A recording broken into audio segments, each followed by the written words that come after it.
I got a little story to tell. I debated on whether or not to share this, but I'm going to. Uh, Actually, it's one of the most profound things to ever happen to me in my entire life. I guess it was back in middle, late June. I stopped in at a Walmart where I normally fill my prescriptions. Stopped in there after work and did a little shopping, was getting ready to leave. I was walking down the main aisle and I noticed this guy walking at me. He was, I don't know, 50, 60 feet away. And right away I knew something wasn't right with the guy. As he got closer, I got a better look at him. He was holding his head down, kind of looking at the floor as he walked. And in my entire life, I've never seen anybody so pitiful looking. I just can't tell you how bad I felt for the guy. As he got closer, like I said, I got a pretty good look at him. His shirt was so filthy and thin and stained. And his pants were even worse, if that's possible. I think they were a light tan color, and they were all grubbed up. He even had a rip probably 8, 9, 10 inches right underneath his crotch. You know, you couldn't see nothing, but I mean, he had a bad rip in him. As he was walking by, like I said, he had his head down. He had kind of, not real long hair, but it was scraggly, kind of thin. And he was balding on top. And I noticed that he had what I thought might be mud or concrete, like he was a concrete worker or something, all over his head. He walked by, I took a few steps, and I slowly turned around, looked at the back of him. It was the same thing. He had a big rip in the back of his pants, right below his butt, walking kind of slow. I thought, oh man, you know, what's this guy's story? So I'm kind of nosy, I'll admit it. I thought I'm gonna check this guy out. There's something going on here. I want to know what it is. So I kind of followed him around in the store, trying to be sneaky.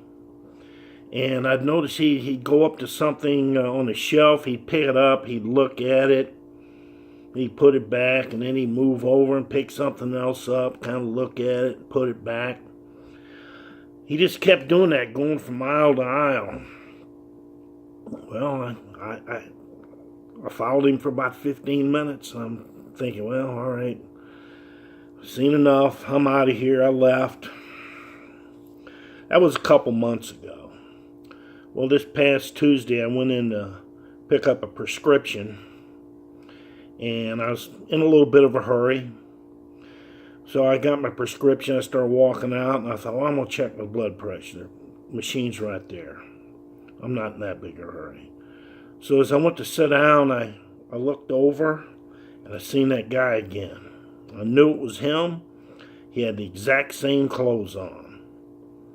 You know, all grubbed up and everything. So I sat down, I checked my blood pressure, and I'm kind of leaning over watching him, and he was looking at boxes of Band-Aids. He'd pick a box up, he'd look at it, and like he was reading a little bit, and he'd put it down, and he'd grab another box, and I'm thinking, man, what's the deal with this guy?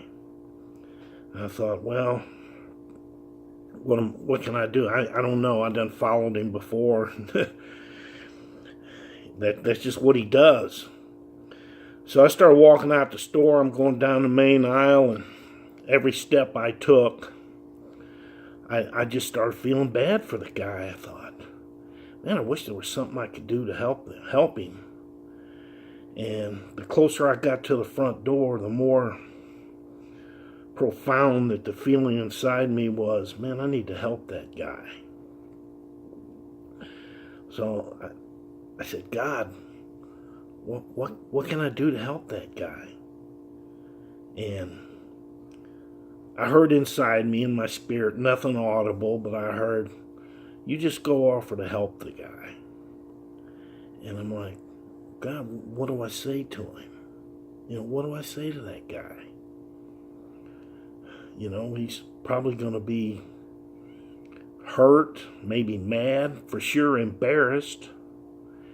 And again, I hear in my spirit, you just go offer to help him, and the right words will come. So I turned around, went back up the aisle looking for him.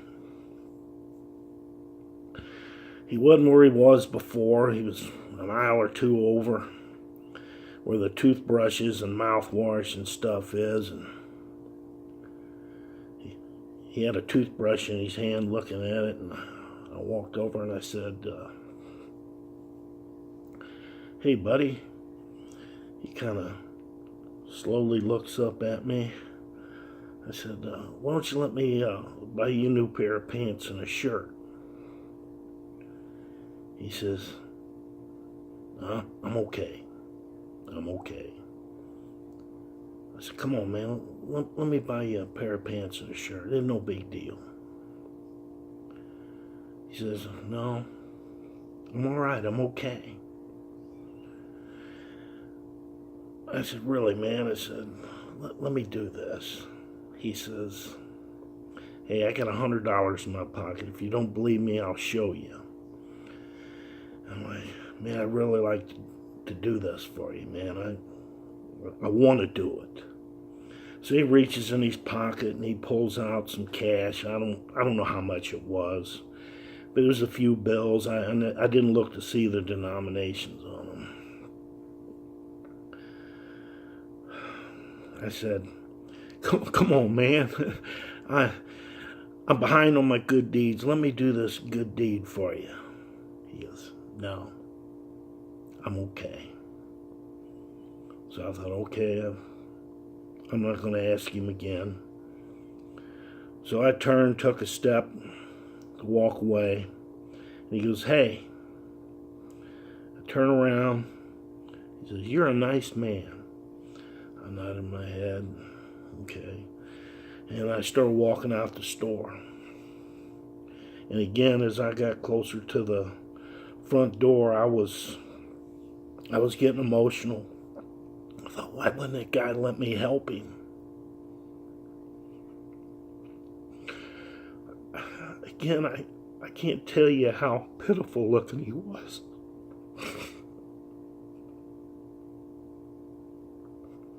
So I get outside. I'm losing it. I get to my Jeep. And I said, God, why wouldn't that guy let me help me? I thought I did what you wanted me to.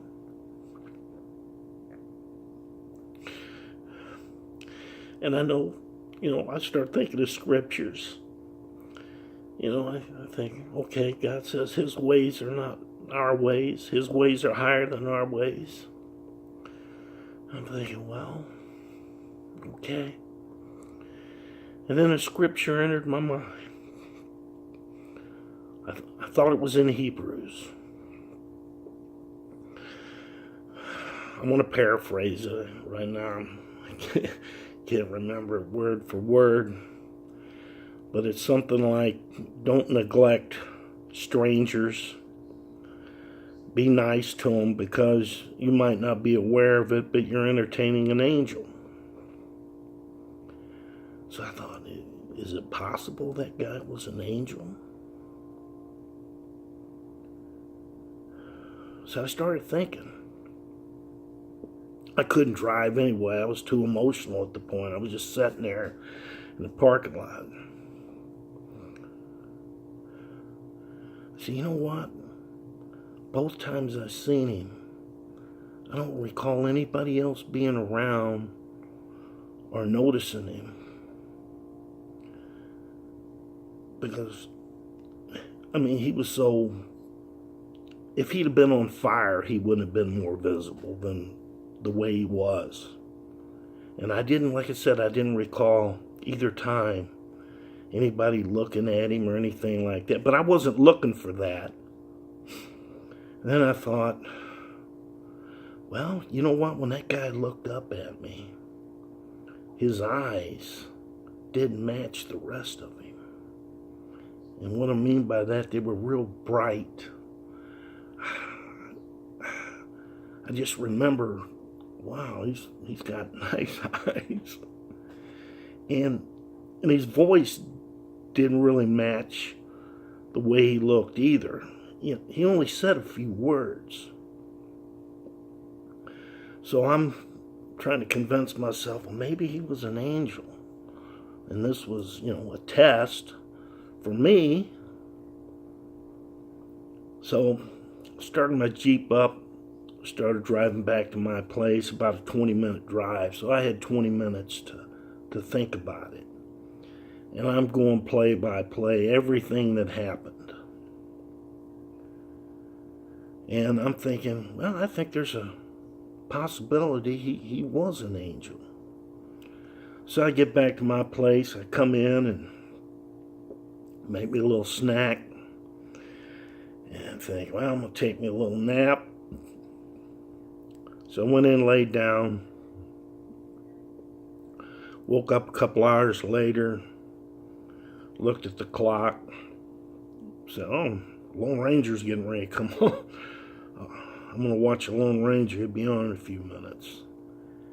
And I thought, well, I guess I'll check Facebook, see if I got any notifications or who's poked me or whatever. So I picked my phone up.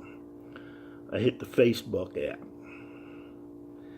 And like, I'm kind of groggy because I just woke up, been sleeping hard. The first thing that popped up was the In Touch Ministries emblem. That's my favorite ministry. I've been following Charles Stanley for over 40 years now.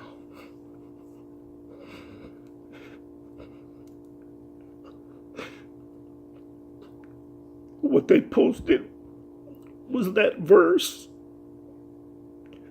Hebrews 13:2. That was the only thing on the page.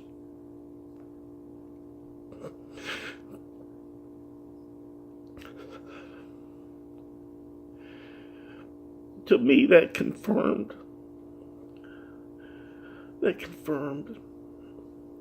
what had happened.